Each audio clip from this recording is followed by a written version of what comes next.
लेकिन उसे थोड़ी देर बाद वही औरत रेल की पटरी पर दिखाई देती है। वह पागलों की तरह रेल के पीछे भाग रही होती है। धनी उसे आवाज भी लगाता है, लेकिन वो औरत कहीं दूर जाकर गायब हो जाती है। धनी बहुत हैरान होता है। धनी अपने घर आ जाता है और आज की सारी बात अपनी पत्नी राधा को बताता है। धनी की पत्नी राधा बात सुनकर बहुत हैरान होती है। फिर धनी राधा को चुड़ैल का दीपे का नोट दिखाता है।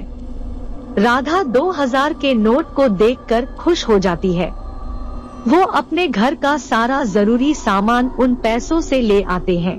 फिर अगले दिन धनी रिक्शा लेकर रिक्शा स्टैंड पहुंचता है। क्या पता आज रिक्शा वाले मेरी रिक्शा खड़ी करवा ले। लेकिन ऐसा नहीं होता और कल की तरह ही रिक्शा वाले उसे दुत्कार कर वहाँ से भगा देते हैं। फिर कल की तरह ही धनीराम रिक्शा लेकर अपने घर जा रहा होता है।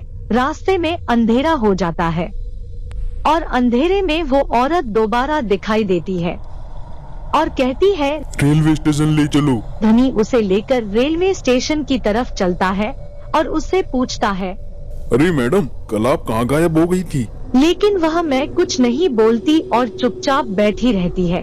धनी सवाल पर सवाल किए जाता है, लेकिन वह औरत कुछ नहीं बोलती। जैसे ही धनी सामने की तरफ देखता है तो औरत अपने असली रूप में आ जाती है। रेलवे स्टेशन आने पर धनी कहता है, मैडम आ गया रेलवे स्टेशन। धनी जैसे ही पीछे देखता है तो वहाँ कोई नहीं होता, बस कल की तत्न्य का नोट सीट पर रखा होता है। धनी को हैरानी तो होती है, लेकिन वो कर भी क्या सकता था। तभी उसे वो औरत अपने असली रूप में ट्रेन के पीछे पागलों की तरह भागती हुई दिखती है। यह देखकर धनी को बहुत हैरानी होती है। क्या मैं इतने दिनों से एक चुड़ैल को रिक्शा में लेकर आ रहा हूँ? कई दिन तक ऐसे ही चलता रहता है। अब धनी के मन में उस औरत के चुड़ैल बनने की कहानी जानने की बहुत इच्छा हो रही थी। आखिर ये औरत कौन है जो रोज रोज रात को चुड़ैल बनकर ट्रेन के पीछे भागती है?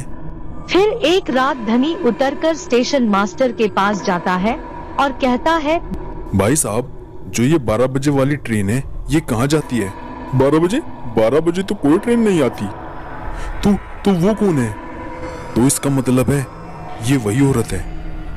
कौन औरत? स्टेशन मास्टर कुछ सोचते हुए कहता है, आज से 2 साल पहले इस औरत का पति इसे छोड़कर चला गया था और ये पागलों की तरह इधर से उधर भटक रही थी। मेरे पास भी आई थी कि ट्रेन रुकवा दो, लेकिन ऐसा कहीं होता है भला? फिर ये ट्रेन के पीछे भाग पड़ी और दूसरी ट्रेन के नीचे आकर मर गई।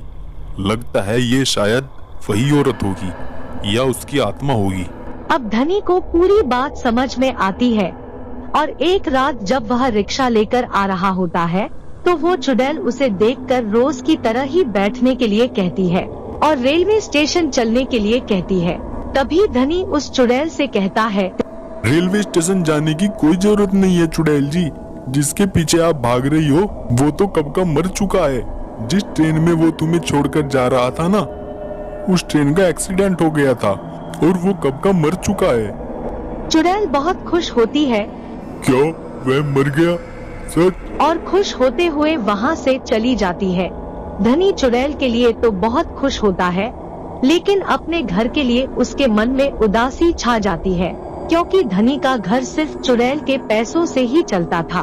चुड़ैल पलटकर धनी को देखती है और कहती है, तुम चिंता मत करो, तुमने मुझे इतनी अच्छी खबर दी है, मैं तुम्हारे लिए जरूर कुछ ना कुछ करूँगी। और अगले दिन जब रोज की तरह धनी अपनी रिक्शा लेकर रिक्शा स्टैंड पहुंचता है तो रिक्शा वाले धनी की रिक्शा स्टैंड पर खड़ी करवाने के लिए मान जाते हैं और कहते हैं, तुम भी हमारे साथ यहाँ रिक्शा खड़ी कर सकते हो भाई, और सवारी ले सकते हो। धनी समझ जाता है कि ये सब कुछ चुड़ैल की करामात है। धनी चुड़ैल को मन ही मन धन्यवाद देता है।